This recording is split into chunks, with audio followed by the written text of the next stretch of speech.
আমরা আছি Agartala two Bangladesh rail লাইনের উপরে। আগরতলা বাংলাদেশ যে রেল লাইন তৈরি হয়েছে সেই রেল লাইনের উপরে সিদ্ধি আশ্রমে রয়েছি। এই হলো জাতীয় সড়ক, এই দেখুন জাতীয় সড়ক। এই যে সিদ্ধি আশ্রম বাজার, এটা হলো সিদ্ধি আশ্রম বাজার। আর এদিকে বাংলাদেশের রেল লাইন। এদিকে এই দেখুন আগরতলা শহর।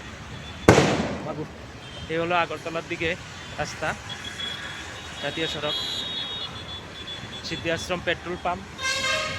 এই হলো আমাদের জাতীয় সড়ক। দেখুন কত গাড়ি চলে।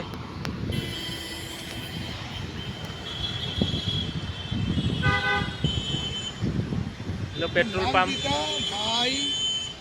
রেসিডেন্সি কি রেসিডেন্সি হ্যাঁ কি জানি,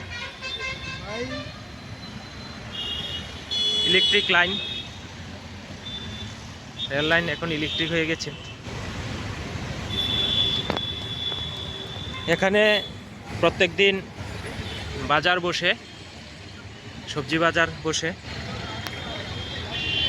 এখানে যারা আমবাসা, তেলিয়ামুড়া, মানে বড়মুড়া, 18 মুড়া পাহাড় থেকে সবজি নিয়ে আসে, ওরা চলে গেছে রেল ধরার জন্য, কারণ ওরা আবার বিকালে রেলে চলে যায় বাড়িতে। এখানে আবার এম বাজার খুলেছে, মেট্রো বাজার শপিং মল।